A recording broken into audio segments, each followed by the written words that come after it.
Olá, olá! Sejam bem-vindos a mais uma análise musical aqui na série Cante Mais Sobre Isso. E a música que vamos analisar hoje é...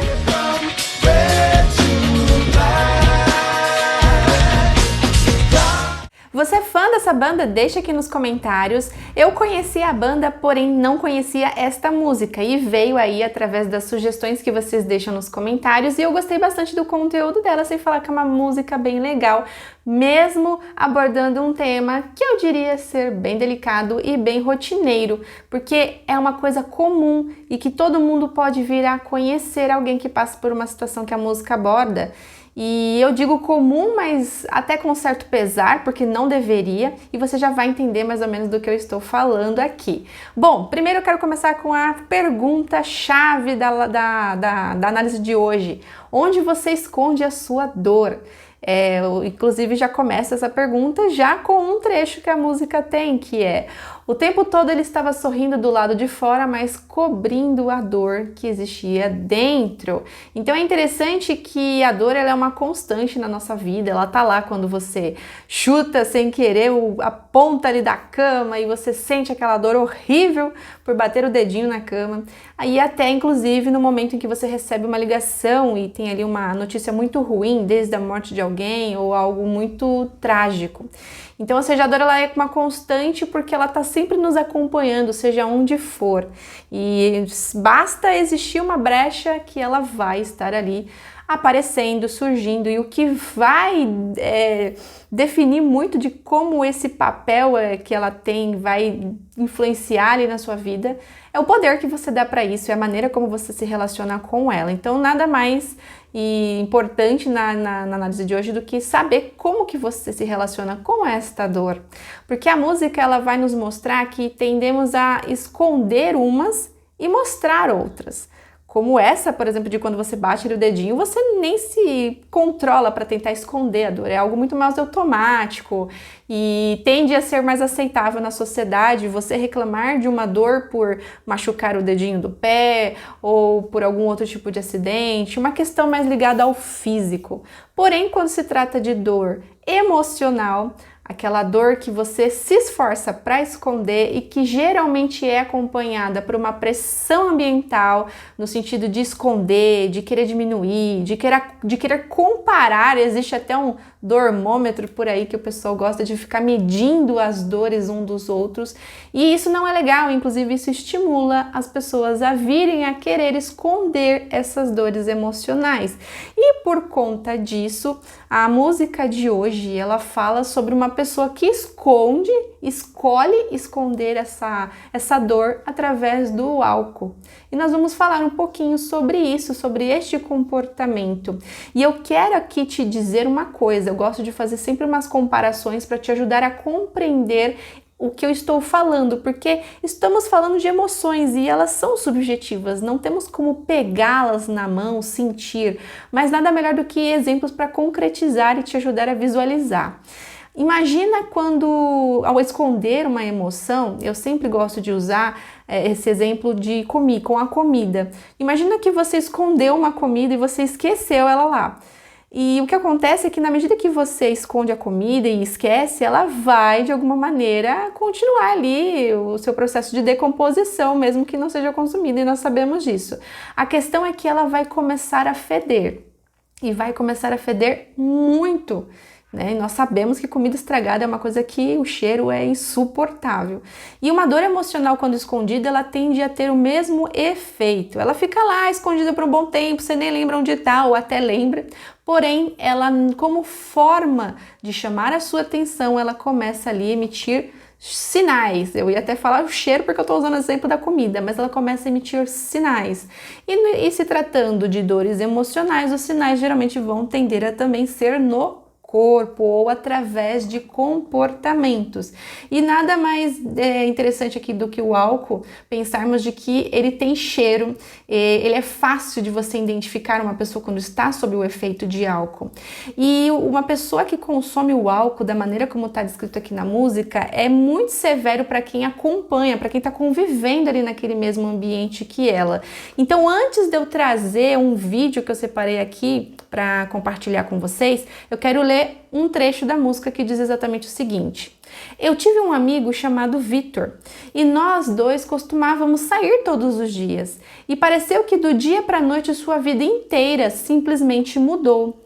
Eu sei que a sua mãe e seu pai se separaram, não fazia sentido, mas eu sei que seu pai era um bêbado e ele apostou o aluguel.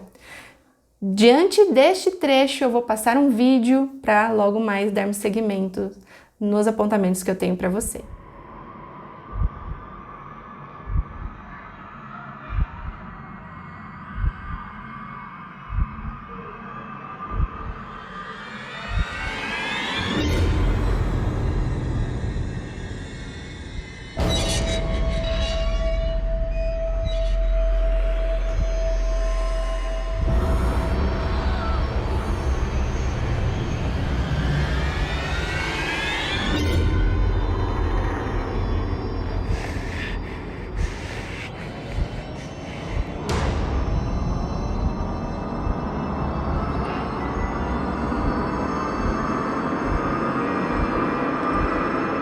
Esse vídeo, como você pode perceber, é uma propaganda com relação a incentivar aquele que usa do álcool a procurar ajuda por conta realmente dos impactos negativos que isso pode causar ali nas pessoas que convivem com ela. A questão é que nesse trecho da música que eu acabei de ler, eu quero separar dois pontos. O primeiro deles é o álcool, que eu já tenho abordado desde o início da análise, mas o segundo é essa questão da separação dos pais, onde na música ele passa até de uma forma despercebida, onde ele coloca eu sei que sua mãe e seu pai se separaram, porém não faz sentido, como se já tivesse acontecido e aquele Vitor, mesmo após a separação dos pais, estava ali convivendo normalmente, saindo com esse amigo, só que assim, a separação de pais para crianças e adolescentes pode ser severo, sabe? Dependendo da maneira como esses pais conduzem essa separação e infelizmente também, na maioria das vezes, acaba sendo uma separação não muito amigável, acaba tendo brigas e muitas transferências das dores desses pais para essas crianças. Então já começa aqui a demonstrar um ambiente familiar deste Vitor que não estava lá aquelas coisas. E a partir dessa separação, agora não sei dizer se foi a partir ou foi após, que também tem ali a presença do álcool. Então, imaginando que aquele casamento já não estava indo muito bem, e aí você pode ampliar isso que eu tô falando para outros exemplos, mas imagina ali, o casamento não tá indo muito bem, e a pessoa, aquele pai, no caso, estava sentindo uma extrema dificuldade de lidar com aquilo, por N motivos, não sabemos por quais motivos levaria o término daquele casamento, mas que poderia inclusive estar sendo esse hábito de beber. E aí, obviamente, esse consumo do álcool vai ser mais intenso, porque a pessoa ela desconta a sua raiva, a sua dor, todas as suas frustrações neste mecanismo de defesa. Então, o álcool ele acaba sendo um mecanismo de defesa, porque a pessoa quer fugir. E é tão interessante que um trecho da música complementa dessa maneira, onde diz exatamente o seguinte: mas em vez disso, ficar sofrendo, abre aspas, ele bebe todas as noites até desmaiar e depois ele faz tudo novamente. Aqui, esse amigo ele está relacionando ao comportamento do Vitor, que depois de um certo tempo ele passou a sair com ele, beber até desmaiar e percebe ali que é uma forma de fugir. E na música também traz ali alguns trechos essa palavra, a fuga. Então fica muito claro de que é um comportamento para fugir da situação e acordar no outro dia como se nada tivesse acontecido. E é interessante porque isso estimula um vício. O que começa como uma forma de você fugir daquela dor pode estimular a se tornar uma doença no futuro. Então veja só, nem sempre quando você consome álcool está já relacionado ao comportamento que nós conhecemos como alcoolismo, que é uma doença, mas começar desta forma pode sim ser um passo à frente para você ter aí a possibilidade de desenvolver esse vício.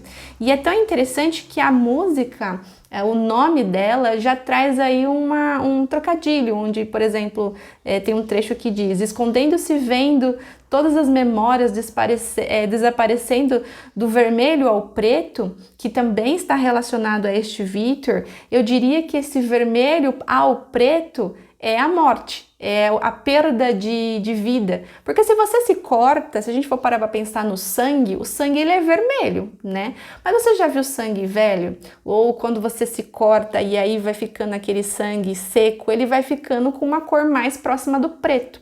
Então eu diria aqui, em outras palavras, que essa situação da qual a música está descrevendo, ela aborda perfeitamente o que acontece com aquele que convive com pessoas que usam do álcool ou até mesmo aquela pessoa que está ali se submetendo a isso. Ela está saindo do vermelho ao preto, ela está deixando de viver para morrer. E morrer em vida muitas vezes, não só morrer de você parar de respirar, o coração parar de bater, é morrer em vida e obviamente isso vira a comprometer a muitas perdas.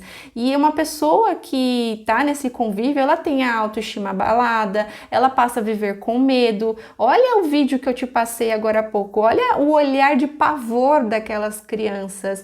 E obviamente por não serem capazes de saírem desses lares, alimenta muito uma sensação de incapacidade frente ao problema do outro. Me incomoda o fato daquela pessoa beber, estar convivendo comigo, mas eu não sei o que fazer, eu não tenho possibilidades, não tenho caminhos fáceis de serem percorridos. Então é muito interessante a gente pensar que, pegando todo esse contexto, a pessoa ela vai viver desta maneira dependendo de como ela escolhe enfrentar o problema. A pessoa que está consumindo álcool, se ela escolher sempre esconder a dor dela dessa maneira, ela vai viver exatamente isso que a música está descrevendo. Mas vamos aqui, né? Eu quero sempre trazer aquele lado diferente que poderia acontecer caso as escolhas fossem diferentes. E aqui eu quero abordar de que, antes de mais nada, o alcoolismo ele é um auto-engano. Então a pessoa tanto que bebe, ela está se enganando, como a pessoa que muitas vezes acredita que pode aprender a viver com aquela situação, que se força muitas vezes a aceitar tudo aquilo e tipo, é meu pai, é minha mãe, é meu irmão, é meu marido, é minha esposa, eu vou aceitar essa situação. E cuidado, você pode estar se enganando. Então, todo mundo pode ser afetado, não só pelos problemas, mas também por esse hábito de se cegar diante da situação.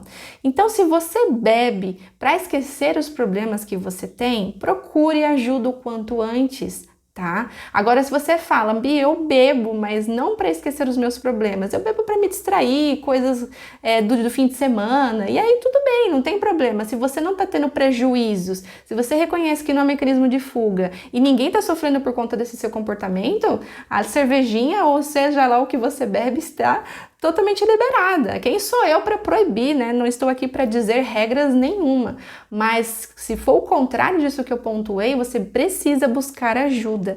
E se você é a pessoa que convive num cenário como esse, entenda uma coisa: você não tem o poder de curar essa pessoa que está aí lidando com a forma que ela está escolhendo com essa dor, e se vier já ao momento de estar vivendo a doença do alcoolismo, saiba que você não tem o poder para curar ela ou mudar tudo aquilo que ela vem fazendo, porém é necessário você reconhecer inicialmente que você também faz parte desse processo e que precisa se reestruturar. Então, antes de olhar para o outro, buscar ajuda para o outro, se acolha, busque ajuda para você, para a partir do momento em que você se restabelecer, tudo isso que está machucado, que está te incomodando, você ficar mais consciente daquilo que você pode vir a escolher no momento em que você se sentir mais preparado, seja se afastar, mas se não for o caso de você querer se afastar, mas ter ali mais consciência de quais buscas você podem ser mais eficazes numa situação como essa. Não vá enfrentar essa situação sozinho, tá? Porque o mais grave do alcoolismo para pessoas que convivem é querer enfrentar sozinhos. Então busquem sim uma rede de apoio com amigos, parentes, profissionais. É extremamente importante que isso esteja ali dentro deste ambiente, mas eu deixo aqui um alerta: cuidado para que a doença do outro não se torne a sua, porque quando não há a mínima intenção do outro em querer mudar aquele comportamento doentio, é você quem acaba sofrendo. E na maioria das vezes, como pessoa que acompanha muitos casos parecidos como esse, eu posso te garantir que o maior gatilho para aqueles que se recusam em mudar é terem as consequências desses atos, as perdas. Então, aquele que fica muitas vezes insistindo ali para ajudar, quando ele se retira do ambiente, vira a chave que faltava para aquela pessoa. Então, talvez o se afastar não seja tão ruim como você imagina ou tema. O se afastar pode ser um alívio para você e para aquela pessoa enxergar aquilo que estava sendo ofuscado pelo excesso de ajuda e disposição das pessoas. Fica para pensar, não é uma regra, como eu mencionei, mas são pontos que devem ser sim considerados tratando de uma situação exatamente como essa que a música aborda aqui. O que você achou da análise musical de hoje? Deixa aqui nos comentários. Essa foi uma análise a partir das sugestões que vocês deixam aqui. Não esquecendo também de compartilhar esse conteúdo com quem possa se interessar. Curta o vídeo, se inscreva no canal e te espero na próxima. Um beijo da Bia e até lá!